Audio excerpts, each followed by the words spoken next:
Hockeytown, it's a place where dreams are found. We fought so many battles here, now we're the ones that they will fear.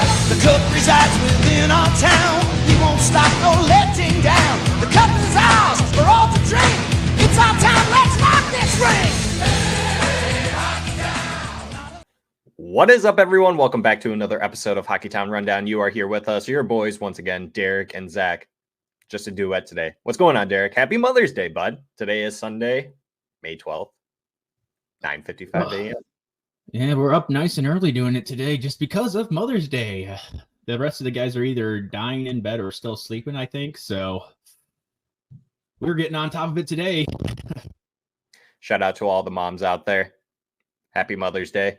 Proud of y'all. Hockey moms, regular moms, aunts, grandmas, anyone who celebrates anyone. Happy Mother's Day. We appreciate you. You're y'all. a dog mom. Congratulations. All right. So what do we got today? We got the tier list for the forwards today of the Detroit Red Wings. We will be ranking all of the forwards today. We will be starting with some Red Wings news, around the league news, and then going into making the rest of the tier list. We finished off the defensemen and the goalies last weekend. If you have not checked that out, go ahead and check out that video. Go ahead and give it a like. If you are new, thank you for stopping by. If you are returning, thank you for coming back. We definitely appreciate that. But if you haven't already, go ahead and hit that subscribe button, hit the thumbs up as well. That definitely helps us out. Let's try and get this video to 20 likes as always. And if you're on Spotify, thank you for stopping by on there. Give us 5 stars and hit that follow button. Derek, let's just go ahead and jump into it. We are on a little bit of a time crunch. And we picked the worst time to do it because there are more forwards than there are defensemen and goalies. So we'll go as quickly as possible. But Red Wings news, Dmitry Buchenikov signs extension with CSKA of the KHL. It's like 1 or 2 more years, Derek, that he's going to be over there. Former second-round pick. Yeah. You nervous at all about that? I mean, the more people talk about it, the makes you freak out a little bit more, but at the same time, it happens all the time. It's not a big deal. It's a 2-year deal. Obviously, the Russian factor plays a weird thing that's going on with everybody's decisions and what's happening with them, but at the same time, I don't think it's going to really do anything. It's just that he's developing over there. 2 more years, and then we'll probably have an elite player on our team, hopefully. I'm not too worried. I don't think he's going to stay over in the KHL forever. I think he'll eventually make his way over. But you never know. Kids these days are doing some weird stuff, literally just picking and choosing what teams they want to be on just because they can. Didn't know that was an option. So as long as he's getting playing time, maybe money has a factor into it. I don't know how much he's getting paid on these extensions. My understanding is that he already had a year that he could continue playing, but I think they voided that and then signed him for an extra 2, just so that way I think he stays and gets paid more. So maybe playing time and just the comfortability of being there. And it's the KHL, right? So I can't be upset about that, right? That's a very good league. It's good for his development. So I'm not really too worried, but I can understand why other people are worried because of that second round attachment to his name, right? We used a second round pick. It was kind of a reach pick at that point too, right? When we made the pick, or at least Steve Yzerman did. So we'll just have to wait and see. I'm not really worried, but you just never know, like Derek said. Hey, as long as his development keeps going up, that's all we care about. Yes, sir. ASP has signed his 3-year entry-level contract with the Detroit Red Wings. That was on Monday morning. He's not coming over to North America, but he even said in his post signing that it just feels right to stay in Sweden. It's fine. I can see why people are upset that he's not coming to North America. Not too much of a difference, I guess, if you want to develop your player from North America and like AHL to the SHL. It is what it is. The comfortability thing too. There's a good chance that he could just make the jump to the Red Wings once he is done over there. Who knows? I mean, just think of the conditioning he's getting with those big ass arenas. Like, come on. His lungs are going to be amazing. He's going to be able to go 25, 30 minutes a night up there. Like, it doesn't matter. Once he gets done over there in SHL, which I do wish they had like a different start to their season so we could potentially see him play at least at the prospect tournament. But I digress. That's probably not going to happen again because, of course, they'll probably start the same damn weekend, but whatever. But I think you're right, Zach. Like you said, once he has one more year over there, I think that development over there for him is going to be amazing, especially with Cronwell and Lindstrom over there trying to help his development. I think we're good. He'll be able to come right over and jump on the team, probably just surpass the AHL. I know I'm speaking very highly of him right now with barely ever watching him play, but his stats alone speak for himself. So 18-year-old destroying the SHL, I'm excited for it. I'm excited for it too, getting more minutes, playing in a bigger role than what he did this season. Yes, he won the Swedish Hockey League Championship, but there's still more room to grow as a player, right? So be on the lookout for that. Hopefully he can make the North America jump once his SHL season ends. Maybe play with GRG or make the jump to the Red Wings for a little bit, depending on where the teams are at. Nate Danielson makes the WHL finals, posting 5 goals, 16 assists for 21 points in the 14 games. Monday night, going 12-2 in 3 rounds, shutting out their opponents in the first 2 rounds. They have been playing. I believe they played their first game last night and they ended up losing. I think it was like 5-1. Nate Danielson was the only goal scorer. Derek, he is just dangerous with the puck. He looks more and more comfortable as time progresses. And I don't know if that's because the Portland Winterhawks are a better team than the Brandon Wheat Kings were, or are we just actually seeing Nate Danielson and what he could bring to the Red Wings in the future? I would say both on that one.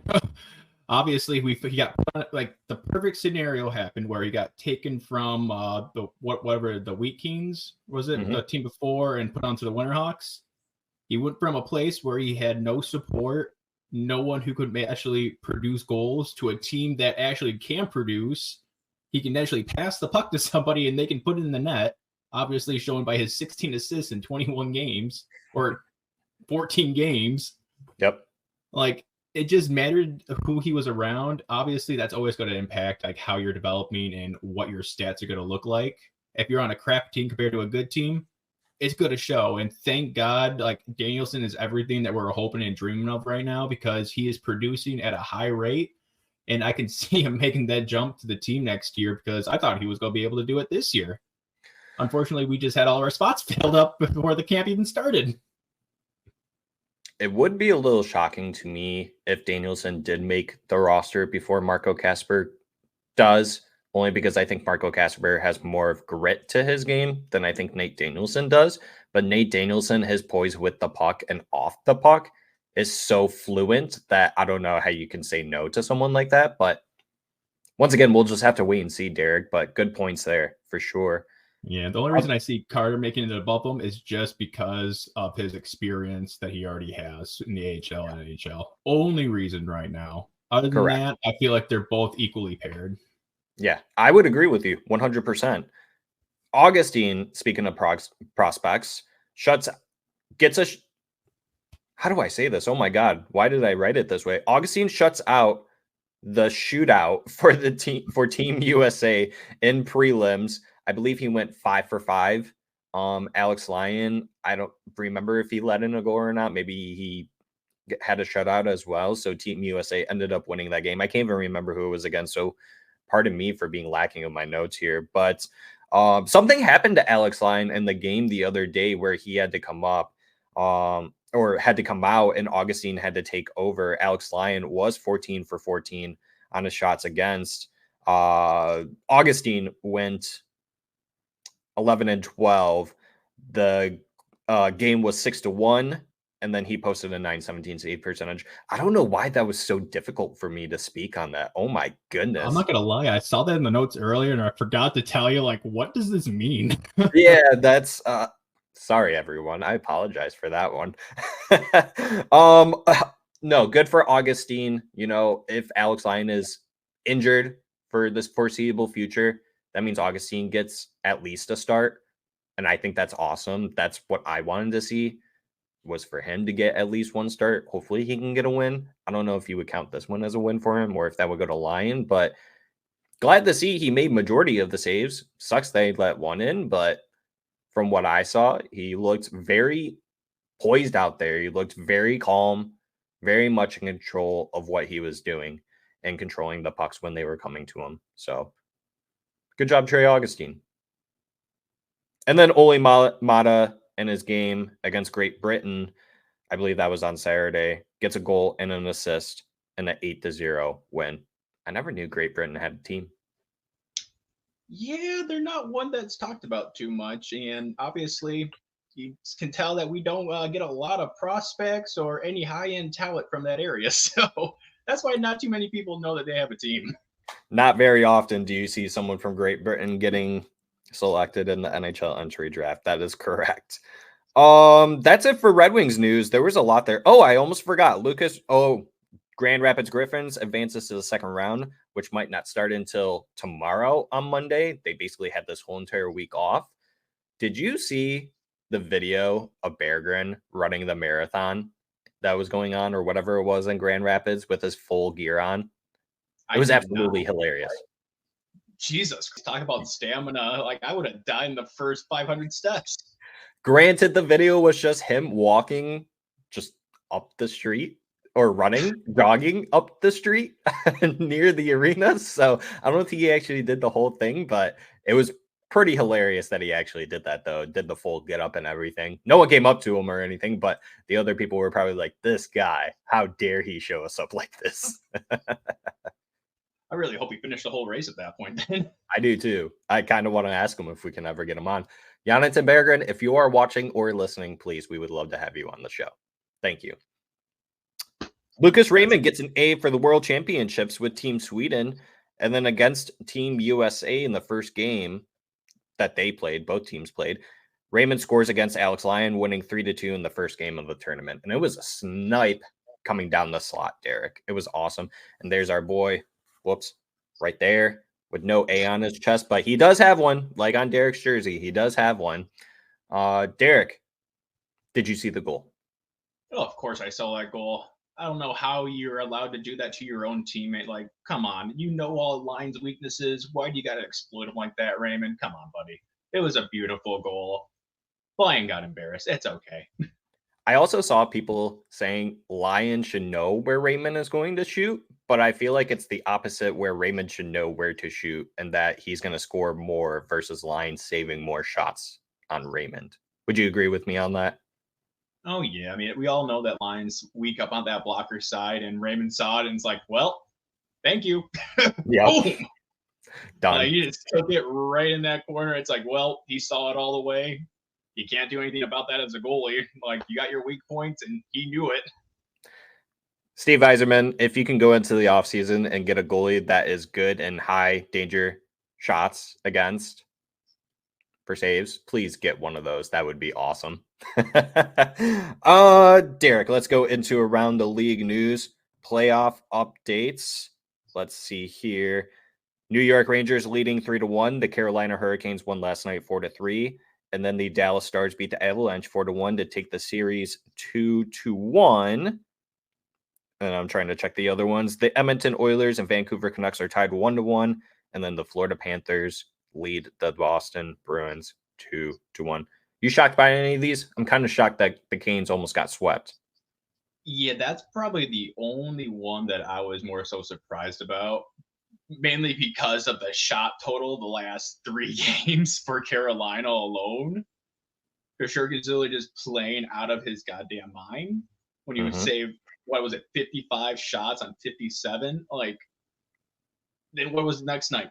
45 on 47? Like, Jesus Christ.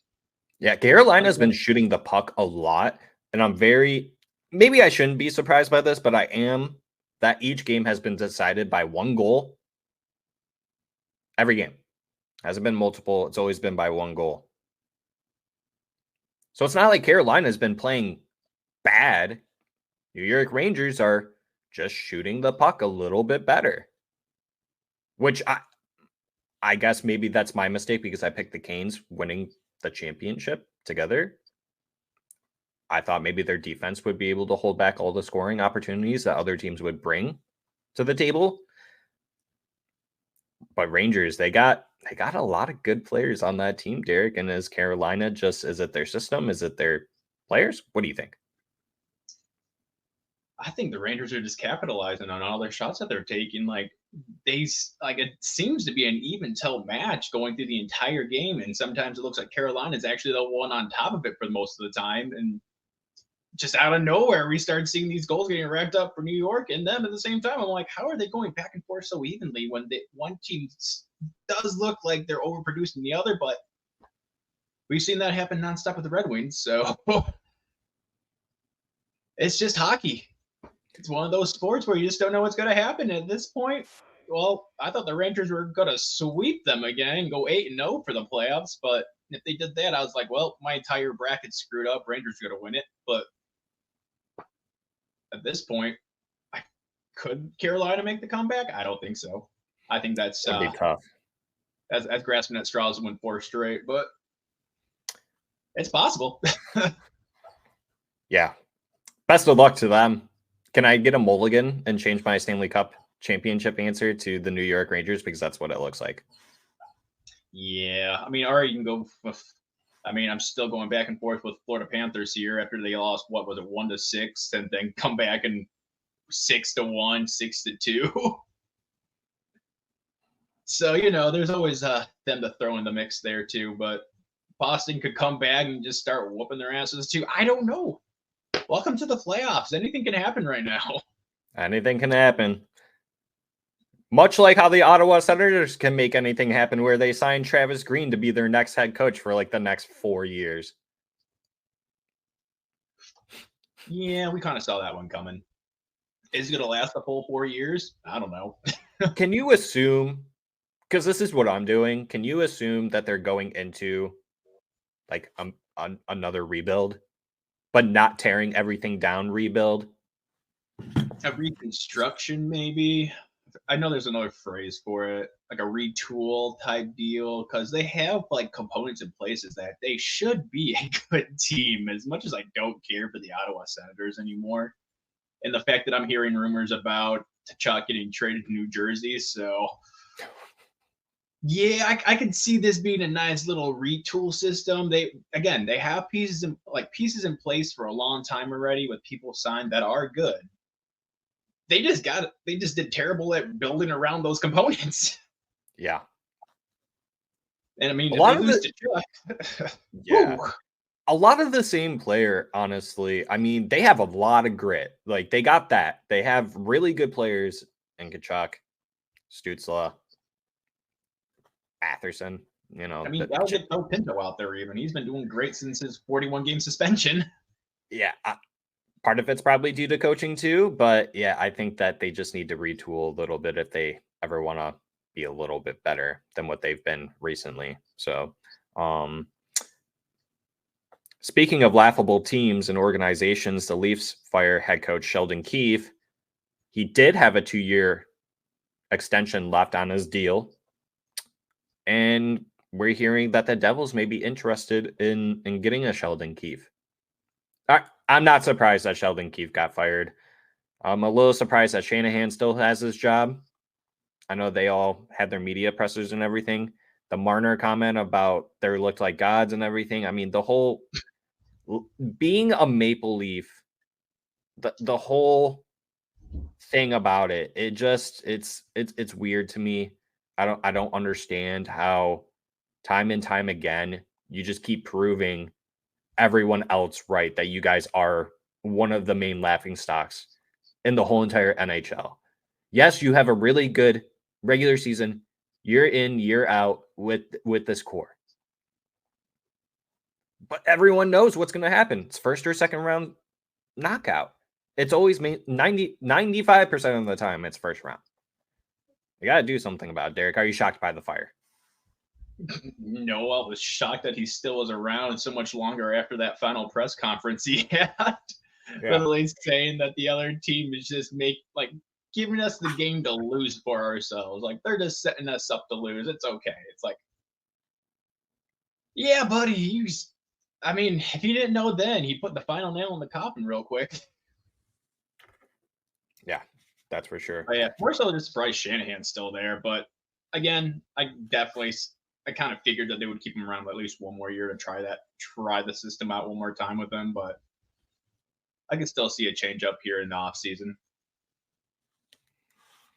Yeah, I'm not sure what kind of head coaches that they'd be looking at. I did hear something about Craig Berube potentially. I think that would be a great fit, honestly, as much as I would not want to see the Leafs continue being a successful organization, I guess, or at least a team. I don't want them to win a Stanley Cup. I don't want them to make it past the second round, but I think that would be a good signing for him. It would make a lot of sense. NHL draft lottery happened. I believe that was on Tuesday night. No changes were made, so the top pick goes to the San Jose Sharks. And congratulations to them. My buddy Matt, that I used to work with, he's an old coworker of mine, good buddy of mine. He's a Sharks fan just because he likes Sharks. Congratulations to him on getting Macklin Celebrini. Honestly, that team, Derek, honestly, if you go on Elite Prospects and look at their prospect pool, they have a lot of young talent that we're going to be seeing pretty soon. Probably in the next 3 years, they're going to have a really good young team. Will they be competitive? I don't think so. But I think in 5 to 7 years, we can honestly look back and say, wow, this team did a really good job at drafting prospects. Obviously, Macklin Celebrini helps, but congratulations to them. I'm a little upset we didn't get 5th overall with our 0.5% chance. Yeah, for some reason I didn't see that happening. I'm just happy to see that Chicago stayed exactly where they were supposed to be and didn't move up to get another game-changing goddamn Could you center. imagine that, Derek? What, a Bedard, Celebrini, top 2 pairing centers? Yeah, no, I don't want to. Especially on Chicago. I just don't want to picture that at all. It upsets me. I'm a little sad that they didn't try and help Utah a little bit because we all know it's rigged, right? I don't know if the first one we saw, that little sneak peek was the real one at Utah in second. I was like, yes! Put Chicago even farther down. I'm okay with it. But they are still going to get a good pick. So congratulations to everyone on their draft spots. Derek, pretty soon we're gonna have to do draft prospect profiles. Maybe we'll do a mock draft eventually, but I still need to do some homework on the prospects because I've been slacking trying to keep up with the regular season because this was honestly probably the first year in like 10 years I didn't have to spend a lot of time looking at prospects by February time, so at this point we're like, okay, cool, we could actually pay attention to the games and not have to look out to the off season because we had a chance. Right. The Detroit Red Wings will be selecting 15th overall. And I did do a thing showcasing previous 15th select overall players. Two former Red Wings, one being Trey Augustine, the other being Dylan Larkin. So still have a shot at getting a really good player. So if you're nervous, don't be. You can be because I'm a little nervous still, but a lot of good players around that spot. We'll just have to wait and see. It's a very heavy defensive draft. And if all these teams ahead of us want to pick defensemen before they pick some forwards, that would be greatly appreciated because there's a Cole Iserman, there's a Tij Ginla, there's a Liam Greentree, there's a couple other prospects the Detroit Red Wings would really like to have. So, Derek, what if I told you that there's a 3-on-3 hockey league coming to North America? I mean, what if I told you, Zach, that the cap hit was like $40 million? Yeah, isn't that crazy? So I think it's Derek. What if I told you Steve Dangle is the one who breaks the news via social media about this league? Oh. Steve Dangle breaks news that a new pro hockey league is coming to North America. 3-on-3 Major League Hockey arrives this fall. Thanks to Saudi Arabia investors, Bauer is also apparently involved somehow. $30 million, Derek, for a 3-on-3 league. So are they just going to start prying former NHL players, or are they going to get like AHL players that couldn't make the NHL? Like, what's their target going to be? My guess, I mean, at this point, obviously the NHL is still going to be the superior league that most players want to be in. But Mm-hmm. with that cap hit that they're throwing out there, it's going to be enticing to a lot of players. But I feel like you're right. It's more so going to be those who didn't make the NHL, those who are still stuck in the AHL but have talent, just not enough to get up into the next league. And I could definitely see some old balls coming back out of retirement just to play a few games in those too. 3-on-3, obviously, it's a lot more ice, a lot more having the agility and stamina to stay out there for those periods of times going back and forth. But I think it's going to be interesting, and it gives us a reason to watch a lot more hockey. Oh yeah. It's hopefully it starts before regular NHL season starts in October. So it says fall. I don't know if fall technically means October, maybe September, I guess, but we'll just have to wait and see. This is a little nerve-wracking to me. I'm excited for it, but that $30 million, yeah, that could probably waste some NHL talent. But at the end of it, I think I would agree with you. That's probably going to be some older players, ones that couldn't handle the longevity of an NHL season. I don't know how many games are going to be in this 3-on-3 tournament, but for a $30 million cap hit, it's got to be at least 40 plus, right? 40 plus games. You got to make your money back for that somehow. And how many teams? My question is, where are these teams playing? Yeah, like where are you getting these teams? You're saying this fall? That's 3 months away from now, 4 months away. Like, are they going to be playing in NHL arenas, AHL arenas, whatever arena they can find? Like, at that point, I'm sorry, if you're going to play at the Icebox in Trenton, you're not going to get that money back. I'm sorry, the 50 people you can sit in there ain't going to do it. Be on the lookout for future news, because I feel like there's a lot behind the scenes that we don't know about yet, because why would you come out with this and not have all of that already planned, unless they're honestly just that ignorant that they just thought, yeah, let's just say that we have this and not have everything under control. So we'll wait and see. Situation. Oh yeah. We see how that's going, and it's going pretty well. So hopefully, and it caused an outrage. Honestly, some people are still not happy about that.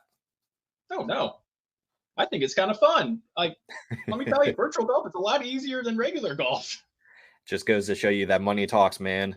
Speaking of money talks, Fanatics, because they are signing deals with every sports league in the United States, Fanatics to unveil new on-ice NHL jerseys sometime in June, all signs pointing towards it being debuted at the NHL draft in Vegas, which takes place on June 28th and 29th. Are you still going to that? No, we're not going anymore. For some reason, the $300 GA ticket just wasn't saying yes to me. I can see why. You don't want to pay that much just to be inside a floating giant. Well, it's not really floating, but giant eyeball. Yeah, basically. Let me tell you, that's just one cost. Getting to Vegas is a whole nother thing. maybe they'll have it on the actual eyeball so you can watch it from outside. That'd be kind of cool. Just standing out there in the middle of a desert, like, yep, this is great. I need 10 gallons of water, please.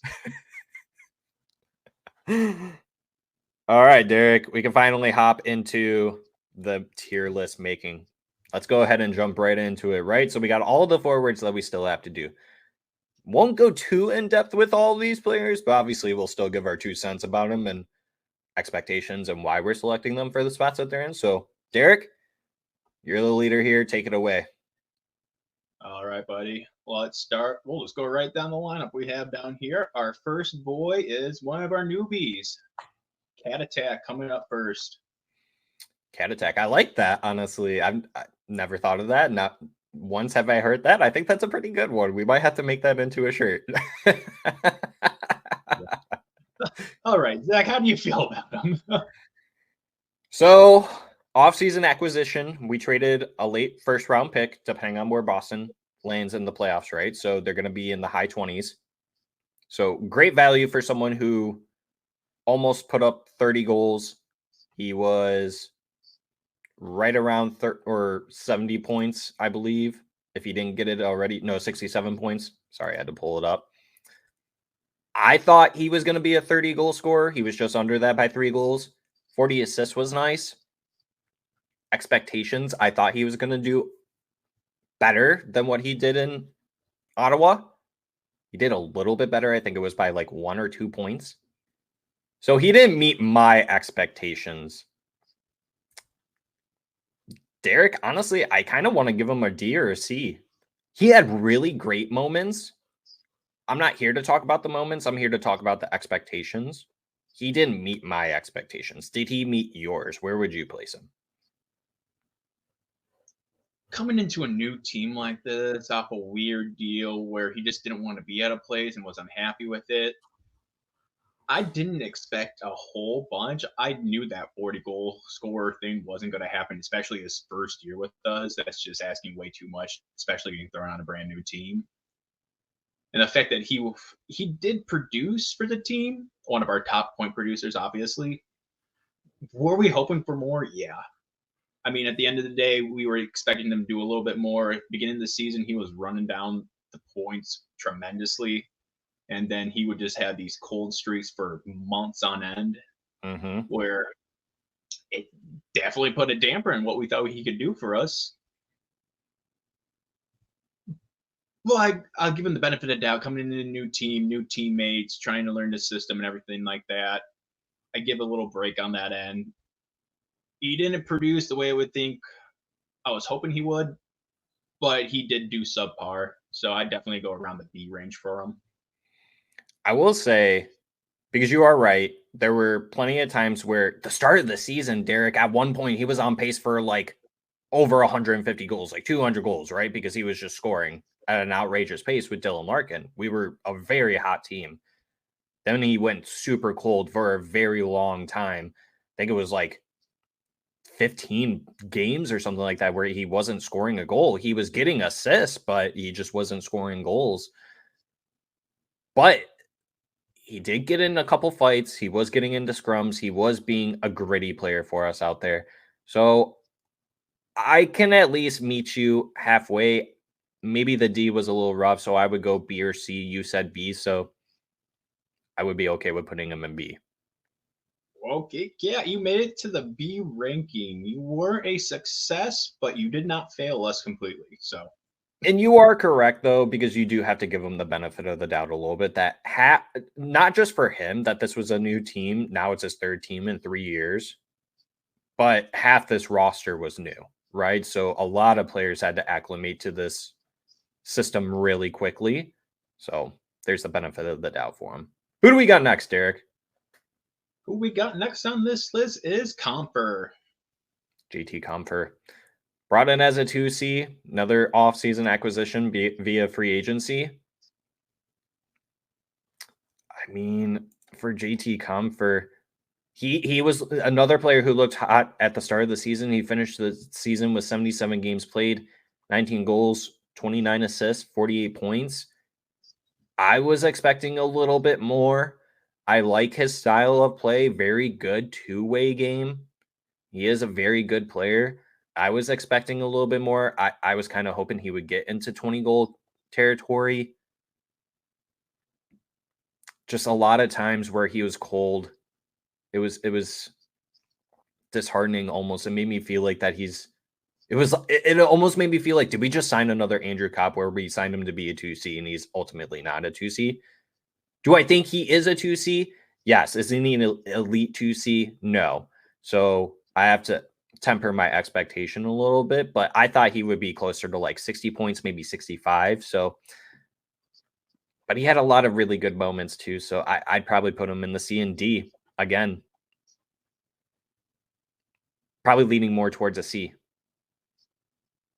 I can see where you come with that. Yeah, almost hitting 50 points isn't bad. Again, though, for a 2C that we're paying a good amount of money to bring in, and after what he did last year, you would expect him to be able to at least reproduce with a little bit of a better team. Red Wings, are they that better team? A little bit compared to where he was last year, but at the same time, hold on. Careful what you say there. The Colorado Avalanche? We're better than the Colorado Avalanche? Can you tell I'm thinking of the wrong player? I'm not taking this out. This is great. I'm thinking of from Seattle right now, let me tell you. We'll get to him in a minute. Ooh. Yep, ignore me. we're gonna go. You know what, Zach? Sorry, I'm gonna take everything back. We're gonna go straight with the C on this one because All right. he did expectations less than last year, obviously with Colorado, but we know why. Ignore my entire rant there at the beginning. We're just gonna go with a solid C. 50 points isn't bad. Not what I wanted to see for a 2C though. Oh, you crack me up. We love you, Derek. Just gonna throw him in there. Ignore me. All right, let's go with Andrew Kopp. That's good because he's the next one we got up on the list. This one, you're in your second year with the team. You get bumped down. You're playing decent minutes. I mean, you play on the PK. I think sometimes they would have him on the power play. Maybe he was playing second pairing or the second unit. He regressed. Personally, I mean, he scored more goals, but last season he put up 42 points, 9 goals, 33 assists. This year he put up 33 points, 13 goals, 20 assists. They made mention that his duties out on the ice changed compared to last season. He had to play a little bit better defensively, and he came out saying, there's more to my offensive game. I'm trying not to include the contract in it, but the contract just does not help whatsoever. I'm not a fan of the signing. Very good on the faceoffs, very good on the PK, but there were a lot of times where I had to stand up off my couch and just scream at the TV and just yell out, Andrew Kopp, what are you doing? There were a lot of bad moments with Andrew Kopp personally, Derek. So D. I get that.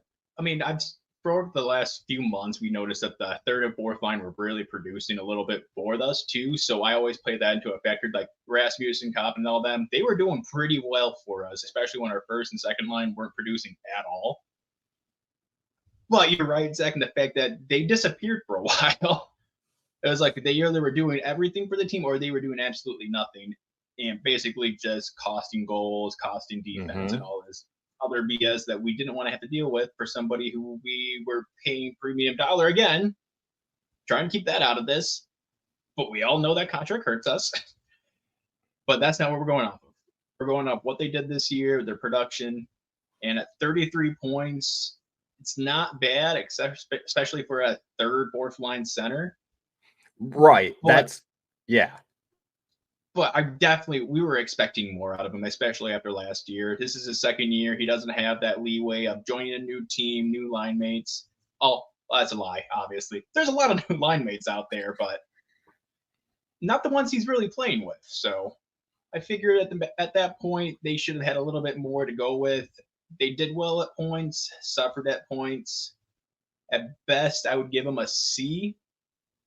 But I will meet you at a D because it's probably more a C- at that point. And we didn't say this for JT Confer, so you can throw him in there as well because he was a part of it. When Dylan Larkin was out for those two stretches in December and then in February, neither of those two really showed up when we needed them to step up. And same with Joe Veleno, because I'm going to throw him in there too, and we'll get to him eventually. So remember that as well, Derek. I mean, when we needed them to step up, when our number one center and our captain was out, they tried, but they couldn't succeed at it. And that's why we had such poor December and February months. Or was it March? I can't remember. They all were horrible. I mean, it's one of those things that we have to look in our lineup like, okay, do we have someone who's a capable 3 and 2C? And if they're a capable 3 and 2C, they should be able to be capable of getting bumped up to that next position above them when needed. We did not have that anywhere. No. The center depth here is, I mean, there's a lot of glaring issues on this team. Personally, for me, it's the center depth. Right? We have it, but we don't have anyone that can replace Larkin, and that is one player that this team desperately needs. Is that Nate Danielson? Maybe. Is that Marco Kasper? Maybe. But at this rate, when are we going to see them? So like Carlo always says, I would not want to be Steve Yzerman this offseason because he's got a lot of decisions to make. Derek, who's the next one? Next one, I believe, is Fabry down here. Yeah, that's Fabry. Good old Robbie. I saw you going to Joe Valeno. I was like, yes, Derek, they are two different players. They look very similar, okay? One's just thicker, I guess. I don't know. That's what you said last time, too, with Wallman. I and Joe Valeno. That's so funny. Robbie Fabry is a weird case for me because I'm someone who doesn't really – I like Robbie Fabry, but I don't like his cap hit attached to the team, so he's a off-season player to move for me. So I got to try not to play that into this tier list. But in 68 games, 18 goals, 14 assists for 32 points. Almost played a full season, still missed 14 games. At this rate, this boy will never play a full NHL season. Maybe Robbie Fabry will go to the 3-on-3 league when his contract is over because that might be easier on his body. But for him, I mean, almost getting 20 goals. He put up the most goals that he's ever put up in the NHL since his 2015-16 season with the St. Louis Blues in his first NHL year. Just under his overall point total for an NHL season. For someone who I really didn't have high expectations for him. I think mine was just to keep the injuries down. And I guess he's did that. He did it a little bit better than he did last season and the year before. So, yeah, this one's just tough for someone who is playing third line, sometimes fourth line, I believe. Maybe sometimes he got second line duties. I wanted him to get 30 plus points, I believe, from what I remember. Maybe it was 40, but I put him in the B. Gritty player. Yeah, good on the PK too. You know, he has a two-way game. I put him in the B. And the good thing about Robbie, like, you didn't hear any negative, really, annotations put towards him this year. Like, when he was out there, he did his job. Like, there are certain scenarios, like the entire team, where someone had a blunder and probably cost a play, but he didn't do bad with the 13 minutes of ice time, actually under that he was given the entire season on a third line. 33 points, was it? It's not bad. Again, like you said, the injury thing is always a scary thing to think about. He did better this year with 14 games only missed. So almost at a half a point per game still at that point. Again, probably not going to be a huge fit for the Red Wings anymore just because the poor man will eventually be probably broken in half at this point. I'm just surprised he made it through most of the season this year. Honestly. But I'm not mad. He didn't do bad. He was a decent player at times, did what we asked him to do, nothing flashy really in the pan. I'm content with giving him a B for this season. It's just going to be unfortunate when he's not on the team next year because that point production can definitely be replaced by like a Jana Timbergren. Like I said, I like the player. I love the player. I love him as a human being, but his playing style to me just does not fit the team anymore. He brings grit and everything, but God, every time I see him out on the ice, it just seems like he's falling somehow, some way. I don't know what it is with him. He always looks like baby out there to me. Sorry, Fabry, I'm not trying to rip on you too hard here. I mean, that's what happens when you hit over 25. Your body just falls apart. Yeah, let me tell you, when you hit 32, it does the exact same thing. Just double it. You'll get there soon enough. All right, who do we got there? Is that a Fish down there I see? I believe that is Fisher up next. Christian Fisher. Put him in the S tier. I don't need to give an explanation. Just put him up in the S tier. Honestly, they were. I don't even know what kind of expectation that we could have placed on this guy. I mean, I don't even know if we pegged him to be in the starting lineup at the beginning of the season. Maybe we did. I probably expected him, if you're a fourth line player, you're probably playing on the PK, which he did. You're probably going to get somewhere between 15 to 20 points. He did. He got 19 in 79 games, 5 goals, 14 assists. Dip from last year when he played with the Coyotes. I'm sure he had a bigger line duty with the Yotes. I'd give him an A or a B, Derek. There weren't too many bad spots for me with Christian Fisher. He played a really good forecheck too. Every time that fourth line went out there, he was the one going in on the board battles, corralling the puck and keeping the play alive in the opponent's zone. I would give him an A or a B. I get that. I mean, I'm going from the should have started off an S. I mean, he was that player that no one really expected to be in the lineup all that much, and lo and behold, he's in it for 79 the entire season, basically. Just a couple injuries here and there where he couldn't be in. Healthy scratches, maybe. Didn't really do anything terrible. He was a hard worker, fourth liner. He scrummed down the boards when he needed to. He produced when they needed him to. Like, I wasn't upset. What was it, like, in 2 games, he got, like, what, tripled his point total or something? Yeah. I was pretty happy with that. But, I mean, again, he did more than I guess I was expecting him to do, mainly by being in the lineup most of the year. Wasn't too upset. Guy played less than 12 minutes a game, fourth line grinder. Not bad. Fisher did well. I'll throw him up there an A. I'll give him an A this season. He did exactly what I was hoping he would do, and a little bit more. Bring back Fish. Bring back Fish. Fourth line grinder, baby. I'll take that all day, especially at the cabinet that he has. Yeah, I mean, I would bring him back. I think he's a strong candidate to bring back, and I think that putting him in A is a good spot to put him in. I think that's fair, more than fair, honestly. This one, Derek, it's showtime. The white whale. How we feeling about Patrick Kane this season? Just put him up in the S, honestly. Yeah, let's be honest. You can't really say too much about his game. It was everything we hoped for from 4 years ago.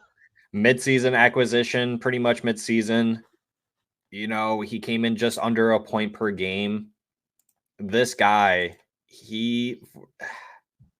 for someone coming off of a hip resurfacing surgery and the history behind that and NHL players coming back are not good. 47 points in 50 games, 20 goals, 27 assists. Playing top line, playing second line. Showtime. That's all you can say. I don't know what else I can really say. I mean, for Red Wings fans that are watching this, you know what I'm talking about. I don't even need to say anything else. The amount of times that I jumped out of my seat, whether if I was at a game or in my house or somewhere else watching a game, because Patrick Kane had the puck on the stick and he shoots it and he scores. I mean, the electricity that he brought to us fans this year, that alone just puts him in S tier. Oh, come on, Steve. Just back up the Brinks truck.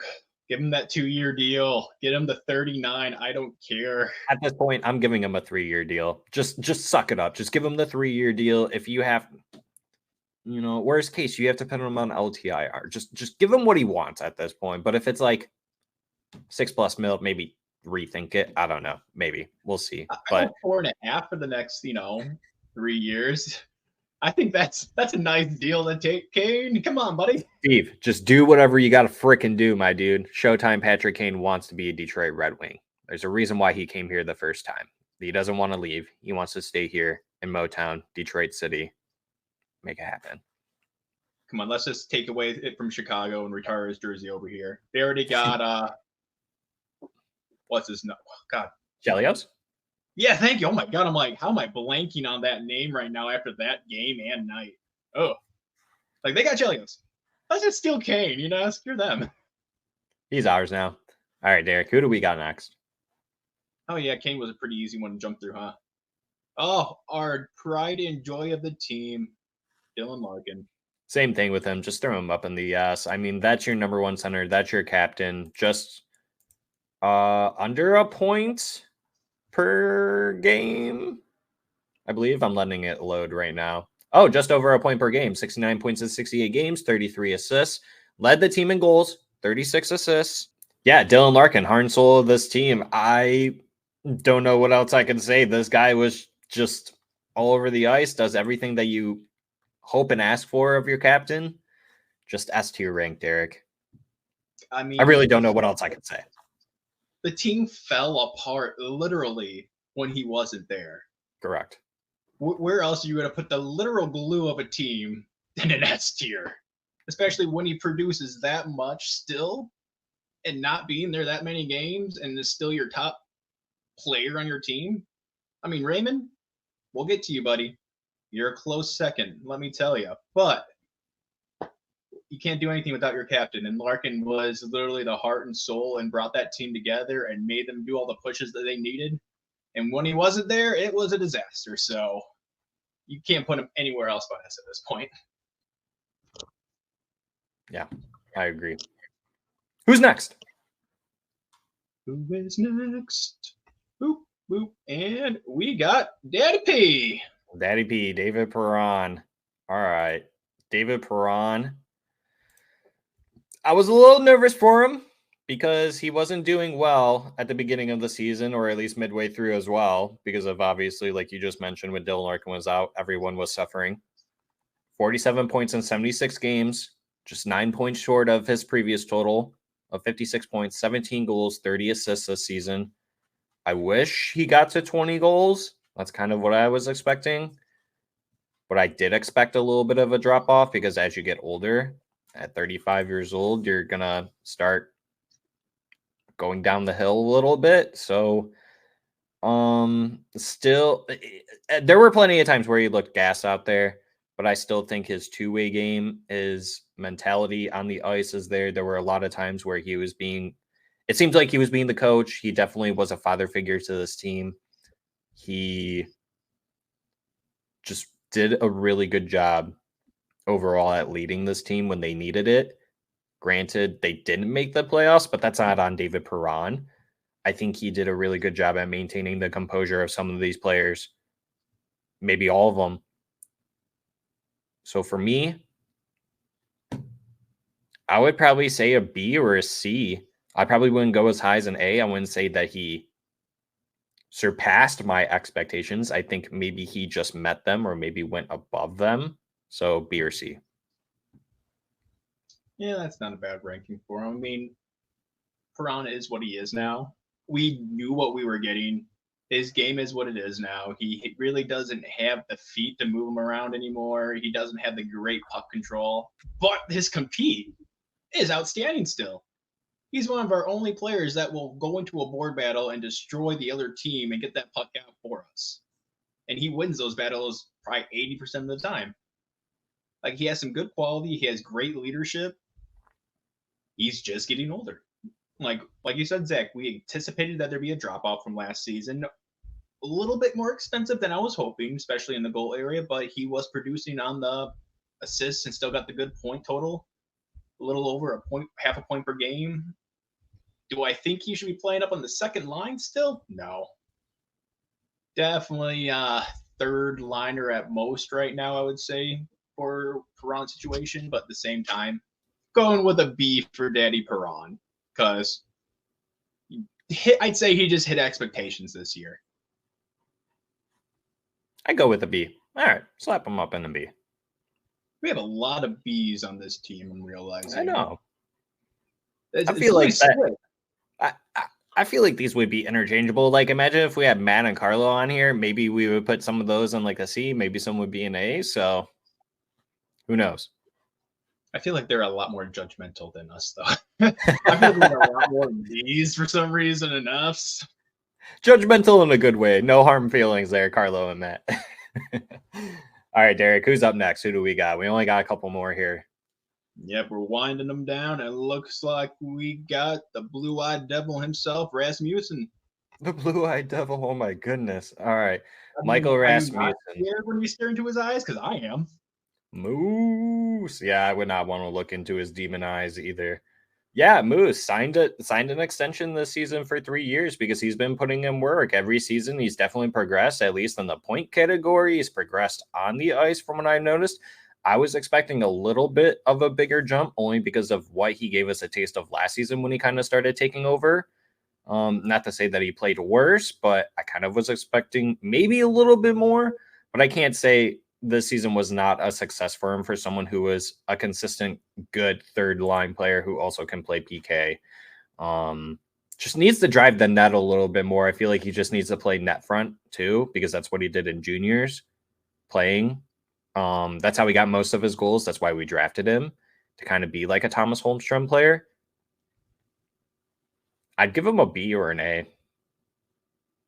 I mean, I was pretty happy with his performance this year. Obviously, they didn't make any giant improvements from last year, but after he came back from that injury, he was playing aggressively better than the previous half of the year that he was doing last year. So, I mean, I'm not happy in the sense that he didn't progress coming into this year, but I'm happy he didn't fall. Like he stayed consistent from end of last year through this entire year, and I was pretty happy with his performance. Obviously, like you said, we could utilize him a lot better, especially in those upfront presences. Like he's got that big body. He's a big forward. He could use that a lot better, especially in situations like what David Perron does. Like I could see Raz getting into those and being that guy a little bit better, being that net in front of the net, just cement him down there, pump around a defenseman, be a guy who just tips in shots. But we still got some time. Obviously, I don't think we're going to see much more from Rance than what are we getting right now. I wish we would, but I'm pretty sure we probably are at the max tier of it. So it wasn't amazing. Good third line player. I'll give him a B. I'm pretty sound on a B for him too. Yeah, I feel like his ceiling could be a 40-point player. If he gets any higher than that, then that's well above, what I feel like you would expect out of him. Yeah, and you said the word consistent. He's been very consistent for the team, and that's how he got that contract, right? Very consistent player, knows how to do his job, does it very well, day in, day out, night in, night out. Just all around very good third liner that you would want on your hockey team, personally, for me. So, yeah. Lucas Raymond, just throw him up an S, right? I mean, 30 goals season, highest point getter on the team this season. Came in very clutch when Dylan Larkin was out again, later on in the season. And then the game tying goals, the OT winning goals, just the performance he put on, it was Patrick Kane-esque. We said it so many times this season, the things that Patrick Kane does, not just on the ice, but the mentality and just the hockey IQ that he can provide to players like a Lucas Raymond definitely helped him out this season, I believe. We expected a jump like this. I think our expectations were a little far beyond what we thought he could reach at, because I remember us saying like, oh yeah, Dylan Larkin can get 100 points, all this stuff. Lucas Raymond can get 40 goals. But going into it, yeah, I'm giving him an S because the clutch gene has been activated. I think from here, if we saw a digression from what he just did this season, I would be a little nervous. I would look at coaching. I don't think it would be the player at that point, because now the expectation is, okay, let's see if you can keep going from here. Can you be like a 75-point player? Can you be 80 point? Can you get 85? The ceiling keeps on increasing for this kid, or at least for me. Maybe other people had a ceiling for 80-point guy eventually, but yeah, before I go too much on a tangent here and further in the rabbit hole, S tier for me, Derek. Yeah, I mean, going just off the last quarter of the season alone, those goals, those clutch moments he was pulling in Pittsburgh, Montreal, like all those games, watching him just produce, watching him work hard, especially when Larkin was out.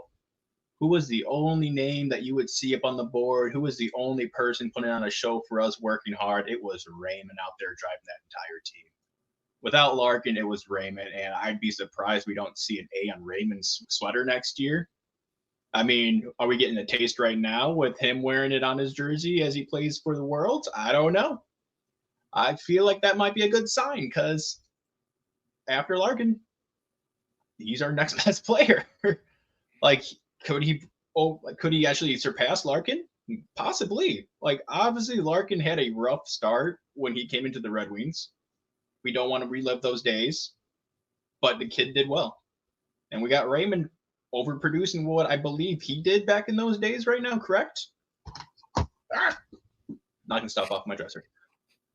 But, I mean, before I jump into a tangent, Jesus, yeah, sorry, like, we already put him there. Like, I don't know why we have to explain even more. If you watch it, you know what happened this season. He is on the right way on the train for the Red Wings, and it's a beautiful thing to see. And hopefully, just keeps riding that train up, baby. Yep. And that's all we need to see from him, because as long as he keeps producing like this and more, we got like what would he equivalent to, like a second round draft pick at, what was he, like 6th, 7th? Who? What? Say that again? Who? Saying, like, instead of Raymond being where we actually picked him up, he's equivalent now to like a second first round pick. So I was pretty happy with that. Second overall pick. Okay, yeah, sorry. I won't be editing this out because that is just too funny that I did not understand anything you just said. I know, there's kind of a blank space there. Like, did I say that right? Like, I thought no, maybe not. I think I spaced out a little bit too as you were speaking. I was like, wait, he's talking to me. Okay, my bad. No, you're exactly right. I think if you did a redraft, it would go Stützle, then Raymond instead of Lafreniere, Byfield, Stützle, Raymond, right? So yeah, correct. And if it was any other draft, minus like the Connor Bedard draft, he would probably be a top pick in the draft, the number 1 overall pick. So yeah, good work this season, Lucas Raymond. Just keep working hard. And yeah, Derek, real quick, I know that we're on a time crunch here, but I did do a Twitter poll.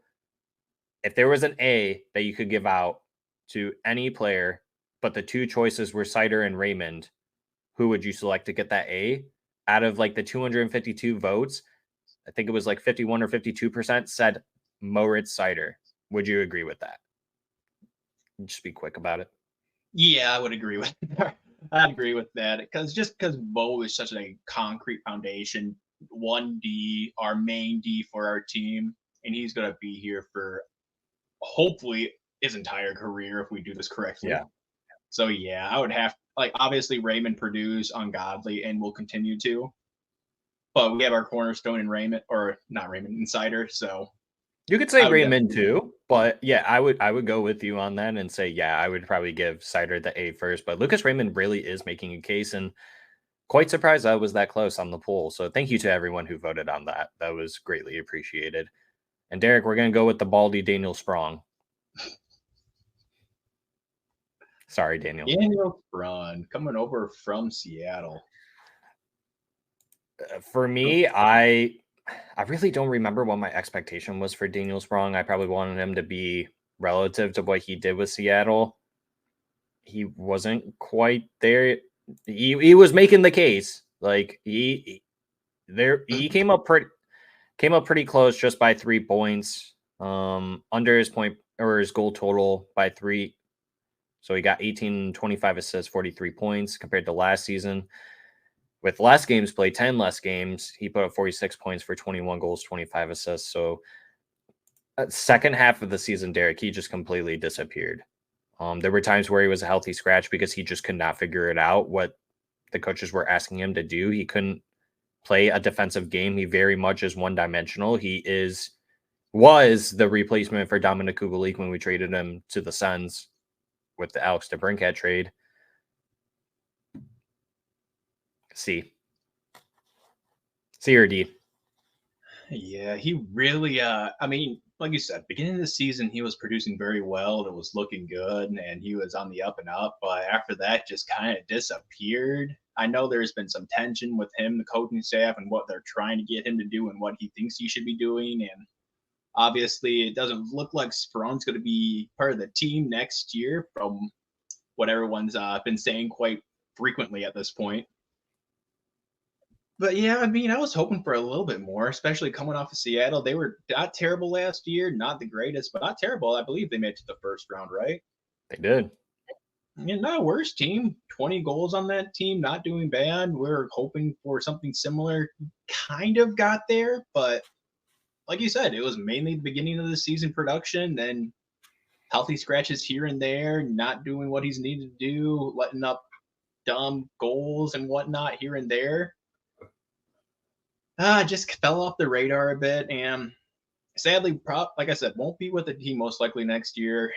But that's not really playing in a factor in what's going on within this season. So I was hoping for more. I'd go with a solid C on him, though. All right. For a fourth, third liner, he did okay with his production, so I'm not too upset there. But again, wish for more. Yeah, overall was a third liner, got power play minutes, a snipe of a shot, but yeah, I think there was a lot missed there. So last but not least, Derek, we're done. Last one, Joe Veleno. Joe Veleno. On a 1-year prove-it deal with the Red Wings. How are we feeling this year on that prove-it deal, Zach? I think he proved that he can continue to increase his point production. To me, though, while he did do that 12 goals, 16 assists, 28 points in 80 games, compared to last season, where he put up 20 points, 9 goals, 11 assists in 81 games, it didn't seem like his overall game improved. It felt like that he was just his hockey sense where he was able to get into the right spots at the right time. He's got a decent shot. It's not the best. It's not the worst. He knows how to get himself in the right spots. I mean, he's a fourth line center. For the amount of points that he got as a 4C, that's well above expectation, right? I think for me, though, I wanted to see a bigger jump. I thought maybe he could get into the 40-point range. That's what I was hoping he would do. I think he proved that he could be a serviceable third or fourth line center in the NHL, but I wanted more. So I'm probably just going to have to give him a C. I mean, that's probably where I'm going to land too at this point. Like, he had a very good beginning of the season. I was actually very impressed there. I'm like, yeah, he's popping out. I'm pretty sure he was close to a point per game for the first few weeks or something like that, where he was just producing. He was getting everything done. I was like, okay, this man is on a prove-it deal, and he's out here proving it right away. It's beautiful. But then just petered off. You know, the league started becoming what the league was supposed to. The Red Wings stopped getting those high percentage scoring that they were doing all season long. And we just saw him slowly regress as a team regressed too. So it wasn't exactly the season I wanted for him. But he did prove that he is a reliable NHLer and someone that can be used on basically any NHL team, most likely, though, on the bottom 6, probably bottom 3, most likely. You can obviously interchange him. He's good enough to be in the 3C, but I wouldn't go any higher than that at this point. I don't know if this is going to be like the full Veleno that we're going to see, because usually when we get these kind of scenarios, when you're trying to prove it, you're going to do the best you physically can. And if that's what we saw this year, it's subpar, I guess. I'm not upset with it, but I wanted more. So underproduced, I would say. So yeah, I'll go with a C on it. Yeah, and let's remember too, we gave him opportunities to play when Larkin was out, playing as the 1C. That didn't work out. He probably got looks at 2C. That didn't work out. Ended up becoming the 3C when Larkin was out. It was mid at best. Yeah, at most, he can be a 3C. So this honestly could be the ceiling that we're looking at someone like a Joe Veleno. So for this season, that's a C. Maybe 3 years. Let's say we signed him to a 3-year deal, and this is exactly what he's giving us again.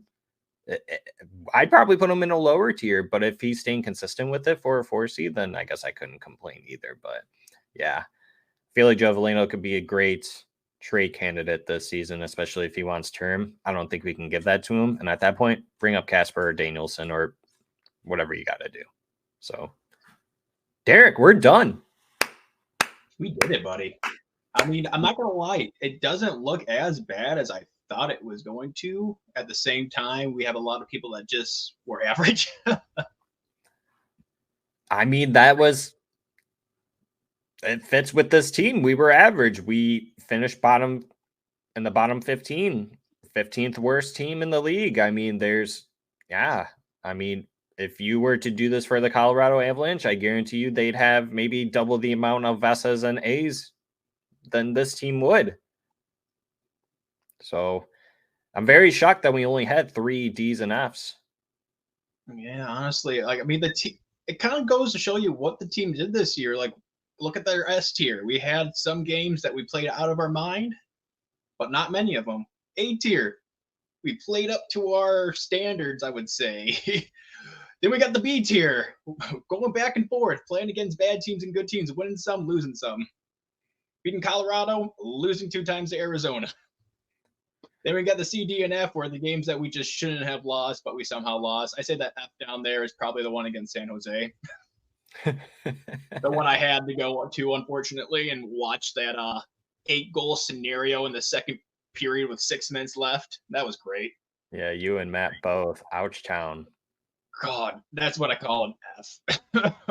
Like, you can't get away from that game. That game is engraved into my memory forever. Which, if we would have won that, we would have got swept in the playoffs. God damn it. With the way that the season went, very hot team at the start. If this was reversed, let's say, we were very cold at the start, right? We were, let's say, like a St. Louis situation, right? Where we're dead last, we crawled our way back up towards the end of the season, and we just missed it. Same situation, right? We just missed it. Do you think some of these rankings would change if the season went differently? I would say so. A lot of the guys that were going off, like, obviously we had a good season, and the slow progression downward is always going to hurt your grade at the end of the season. But if you're starting bad and slowly progressing up, obviously if you are at an F and you make your way up to an A, you're going to have a lot better looks than what everyone is originally saying about you. Even if you don't have the point production or everything like that, you're showing that you have the quality, you have the compete. It's going to make you look better. Yeah, and I would agree. Just kind of the opposite of what St. Louis did. Unfortunately, Craig Berube, we would love to have you as a head coach, but Derek Lalone is still taking over that spot for now.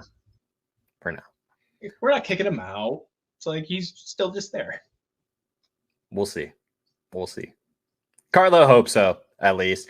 But Derek, I think we can wrap it up from here. I know we both got some stuff that we got to do today, so I gotta go see the mommies. Yeah, let's go ahead and close it out with some final thoughts. Go ahead, buddy. Final thoughts. Let's go Red Wings. Playoffs are still in session right now, so enjoy watching the murders that go on during that time. I enjoy it, especially when Trouba goes flying through the air into the boards like a choo-choo train. That was great. That hit, oh my. If you wouldn't even want to call it a hit, I think that was murder. He just accidentally kicked him in the head on his way through. Bro, that was attempted murder. Like, I don't know how he didn't get one sussy from that. That just blew my mind. Sorry to enter your final thoughts. Don't worry. I mean, at that point, the guy who turtle, I was like, you did the right decision. I don't even care what people say. You were going to die if you got hit. Good job, turtling. You did exactly what you were supposed to. But go back to the Red Wings. Stevie, good luck, buddy. You have a job this summer. Don't want to be you. Unless I get paid the amount, then I will be. But at the same time, I don't think anyone's going to pay me what they pay you to do your job. So good luck, buddy. I'm rooting for you. Playoffs next year. We got this. It's okay.